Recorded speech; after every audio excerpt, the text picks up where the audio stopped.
Bueno, está con nosotros, lo prometido es deuda. Jorge Luis Rodríguez Basora, historiador, abogado y amigo para nuestra suerte, que nos viene a platicar de lo que le hemos estado diciendo desde la mañana, este tema de la casta divina, ¿no? Entre el misticismo, el misterio, la envidia, el coraje, el odio, alrededor de todo eso, ¿no? De todo un poco. O sea, hablaste como telenovela de Televisa. Así. Exacto.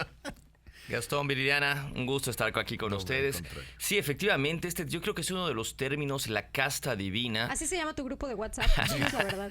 Pues puedo buscar algún grupo, no recuerdo alguno que se llame así, pero seguramente existe más de uno que se llame la casta divina. Sí, claro, seguramente. Entonces, fíjate que es uno de los términos más acuñados, más... Definitivamente sí, es despectivo. Hay que aclarar eso, era un término despectivo. Se empezó a usar, la gente cree que fue a partir de Salvador Alvarado, no, el término casta divina ya se empezaba a usar desde finales del siglo XIX y como tú bien lo dices, el término casta divina lo empezaron a usar especialmente los contrincarios políticos, por términos políticos. Está muy relacionado, pues como podemos ver con las imágenes, con las haciendas enequeneras, con el enequén, efectivamente tiene muchísima relación con el enequén, que fue la industria más grande que ha habido en Yucatán, nuestro oro verde, y a raíz de esa industria que despegó en la segunda mitad del siglo XIX, o sea, de 1850 para hacia 1900, teniendo su gran apogeo durante el Porfiriato. Entonces se empezó a gestar no solo una élite económica, o sea, los que tenían las grandes haciendas enequeneras, ¿okay? No solo una élite social, o sea, los que controlaban, digamos, la dinámica social o las familias, digamos, algunos les gusta decir de más hidalguía o más nobleza de Yucatán, sino que también se gestó una élite política. Y aquí viene el término interesante, que esta élite política logró controlar todos los aspectos de la vida de Yucatán. O sea, estamos hablando, como decía, del aspecto económico principalmente. Eran plantadores hacendados enequeneros, sí, eran hacendados enequeneros. Tenían una cierta dinámica social, sí tenían una dinámica social que estaban en la parte más alta de la sociedad, digamos así. ¿Descendientes de europeos o de qué? Algunos sí venían incluso desde la época de las encomiendas, por ejemplo. O sea, tenían el poder económico, pero principalmente, y eso es lo que hay que recalcar, tenían el control político, ¿de acuerdo? Claro. El principal personaje de este grupo, pues era el que fue gobernador y secretario de Yucatán. ¿Barbachán o qué? No, Olegario Molina. Olegario Molina, que fue el hombre que controló Yucatán. Sí, claro. Fue gobernador de Yucatán. Por lo que podríamos, si quisiéramos hacer una lista, el apellido Molina tendría que estar a la cabeza. Claro, por Olegario Molina. Es la figura más representativa. ¿Por qué? Porque él no solo fue gobernador de Yucatán, él estuvo o permitió cuando se creó el estado de Quintana Roo por Porfirio Díaz en 1902, sino que además después Porfirio Díaz, que estuvo en el poder más de 30 años, se lo llevó a la Ciudad de México como secretario de Fomento. Claro. O sea que fue del grupo local, fue la persona más destacada en política. Entonces se creó esta élite y aquí hay un dato muy interesante que la gente a veces confunde de hacendado, hacienda, eres miembro de la casta divina. Y ese es un gran error que existe. En Yucatán hablamos a partir de más o menos los datos para 1914, 1916, habían más de 700 haciendas enequeneras por todo Yucatán. O sea, nosotros conocemos las principales, que si Tabi, que si Hacienda Tella, que si otras... Te sabes las 15 las 15 de los cenotes, ¿no? Que vamos a visitar y de los cenotes. No, pero habían más de 700 haciendas enequeneras. Y de esta gran cantidad de hacendados, solo 50, más o menos entre 40 y 50, eran lo que se le llamaba la casta divina, que hasta los mismos adversarios políticos, los mismos yucatecos le decían la casta divina, porque ellos eran los que controlaban todo y principalmente controlaban este grupo el precio del enequén. ¿Okay? Recordemos, no todo, la gente tiene idea, vemos las grandes haciendas que existieron, los grandes centros poblacionales, pero no todas eran tan productivas y no todas tuvieron el esplendor de las que conocemos, ¿no? Te repito, había más de 700, yo no sé cuántas conocen ustedes, cuántas han podido visitar, la realidad. Ni remotamente cerca de ese Exacto, número. Y nos quedamos con esa imagen de que todo el que era hacendado era un gran empresario. Y eran unos cuantos nada más. Exacto, no, eran 700 los que había. Entonces, y la verdad, muchos quebraron, o sea, muchos intentaron poner su hacienda, era el negocio de moda, vamos a decirlo así. Intentaron poner, tenían era sus como ahorros. Tener un sushi hoy en día. ¿No? Con tu sushi. Algo así. Y no todos, hasta muchos por este control político, por este control económico que tenía esta élite política, pues muchos quebraron. Porque recordemos que todo dependía por el precio del enequén. A veces el precio del Enequén se iba para arriba y a veces se iba para abajo. Oye, este término de casta divina hoy, ¿qué representa para los yucatecos? Pues hoy más que nada es Digo, una... porque hasta nombre de un restaurante es.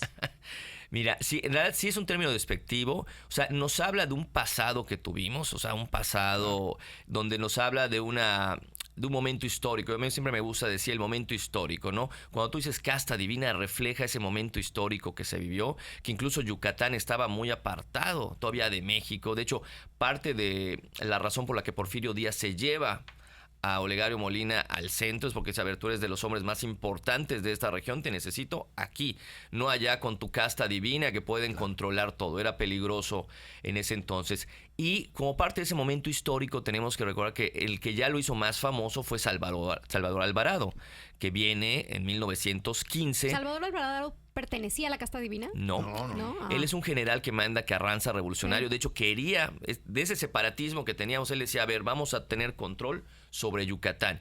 Y manda a Salvador Alvarado, quien él se da cuenta, a ver, hay una bonanza económica, ¿quiénes controlan esto, no? Y él... aquí igual es otra idea que tenemos erróneamente, que él va y viene y castiga a todos los hacendados, hace acciones, confisca todas las haciendas. Tenemos, ¿no? Exacto. Bueno, hasta ellos mismos, los mismos yucatecos tenían ese miedo. Y no, él lo dice claramente, yo voy contra la casta divina, esos que controlan y no permiten ese desarrollo económico, porque si tú controlas el precio del Enequén, claro, pues es un duopolio, un monopolio y... Exactamente. Entonces Salvador Alvarado... por eso se generaron las riquezas que se generaron, por precisamente, ¿no? Sí, efectivamente, digo, de que fue el oro verde y que era una actividad económica abundante y de bonanza, definitivamente, lo vemos en las haciendas. Entonces Salvador Alvarado es el que hace más despectivo este término, y él sí confisca las haciendas, lo repito, no de todos. La gente tiene esa idea de que fue, o sea, eras hacendado, eras miembro de la casta divina. Muchos dirían, ojalá por ser hacendado yo sería miembro de la casta divina. Era una serie de aspectos. Algunos autores, como la doctora Marisa Pérez Sarmiento, nos dice que todos los requisitos que había que tener para ser miembro de la casta divina. Y uno curioso de la sociedad decía que incluso tenías que ser parte de un club social, una logia masónica, por ejemplo. Tenías que pretender, algo, o sea, eran varios, a tener una hacienda, sí, definitivamente, tener relaciones sociales, tener un cierto apellido, pero también formar parte antecedentes europeos. De hecho, varios miembros de la casta divina después llegaron, son extranjeros que llegaron, que también hicieron fortuna para acá. Pero efectivamente, Salvador Alvarado fue el que trató de separar, y él en varios escritos establece lo de la casta divina, esos de la casta divina que controlaban Yucatán. Esto que también mucha gente a mí me lo ha explicado, así que eran estos españoles o descendientes de españoles que llegaron, estas familias que los libaneses también, ellos pertenecían también a la casta divina. No necesariamente. Estaban los españoles, los libaneses, ¿quiénes más? Bueno, de grupo, digamos, porque económico, aquí judíos sí. No hubo, ¿no? Exactamente.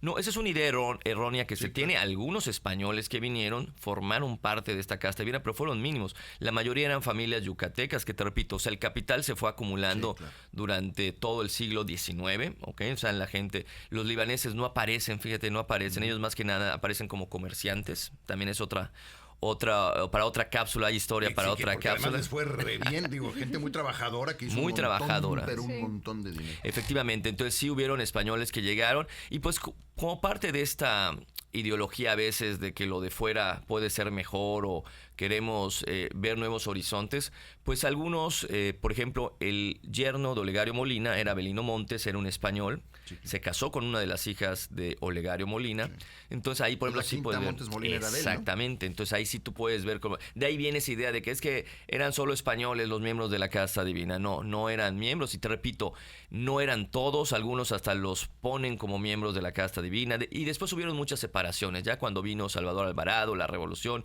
los conflictos políticos que hubieron después de la llegada de la revolución a Yucatán. Entonces, no fue el grupo tan homogéneo como dicen, pero eso de que todos los hacendados eran de la casta divina, para nada.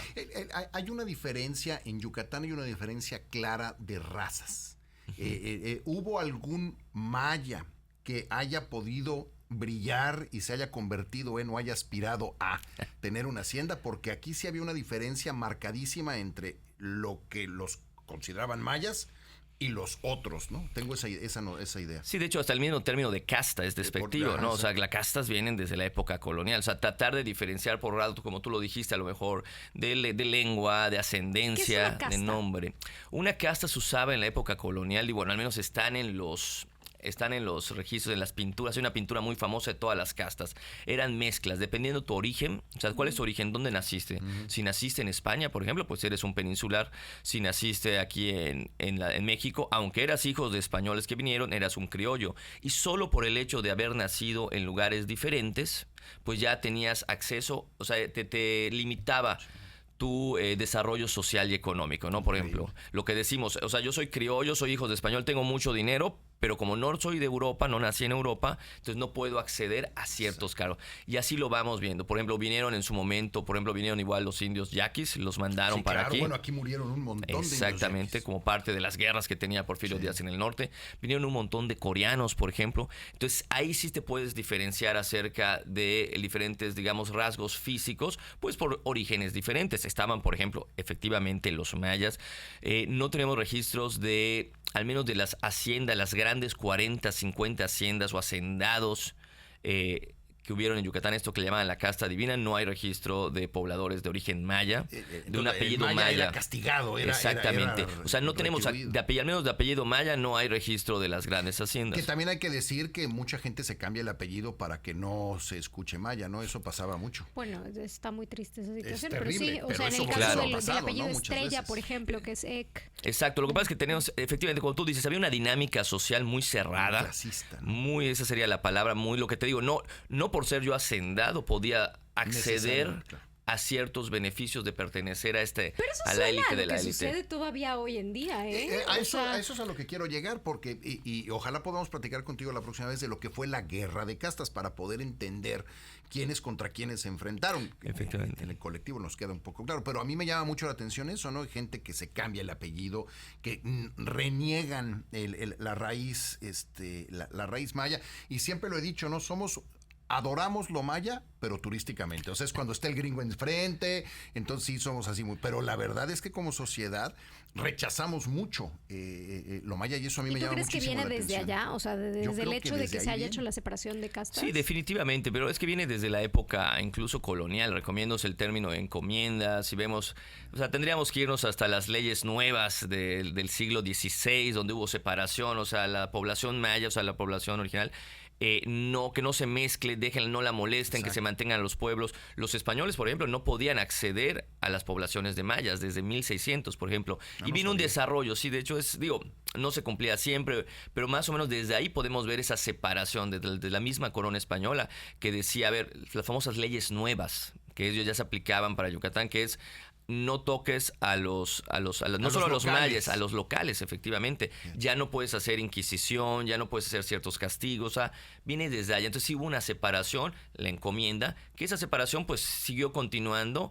La realidad es igual dentro de la dinámica económica, o sea, las prebendas para poder tener ciertos tipos de comercio, ciertos beneficios. Entonces se va separando la sociedad. Sigue esta idea, concepto de las castas vigente hoy en día. Quizá no tan feo, pero ¿sigue? Mira, yo lo que sí he visto, por ejemplo, nos acusan mucho a los meridanos, a los yucatecos, sobre todo ahorita que viene mucha gente de fuera, sí, o sea, pues sí, que ya es parte de Yucatán, que ya está parte de nuestra dinámica social. Yo sí he escuchado muchos comentarios de que es que los yucatecos son muy cerrados, los meridanos son todos así. Lo dicen, todos lo dicen, ¿no? Es impresionante. Yo creo, y pues yo le veo su origen a eso, ¿no? De que también volvemos a lo mismo. Cuando la élite yucateca, de hecho, cuando a Olegario Molina lo mandan, Porfirio Díaz lo lleva a la Ciudad de México, pues fue digamos, no te voy a decir un premio, pero sí fue un gran avance para las sociedades aquí de la península, que por fin el centro no los reconocieran.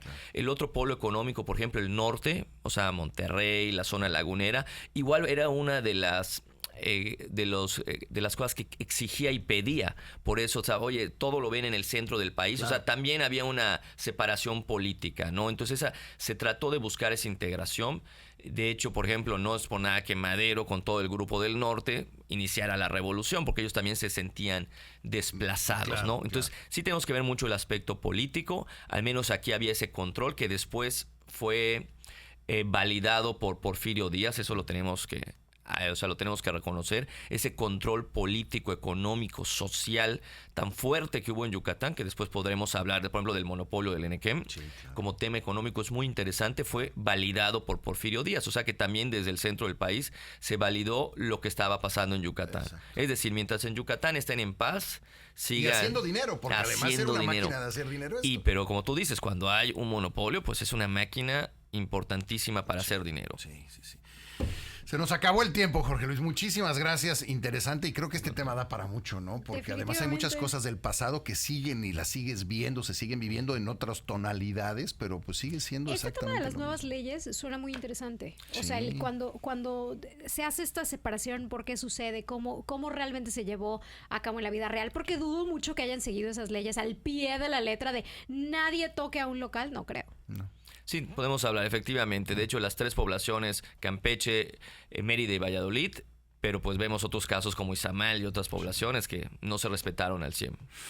Jorge, muchísimas gracias. Gastón, Viridiana, al contrario, un gusto estar con ustedes. ¿Ya está Crónicas de Yucatán funcionando? Por favor, sí. Ok. Crónicas de Yucatán, que nos den, ya nos están siguiendo. Viridiana ya nos está siguiendo Ya, ya en lo vi. Instagram, es por que yo la otra favor. vez que me metí me Es más, decía lo que que voy a estaba hacer en Les voy a compartir ahorita En Instagram, una ¿eh? historia etiquetando Crónicas de Yucatán. Por favor, Para que ahí le den estamos. follow ahí me siguen como @soyviripacheco. A mí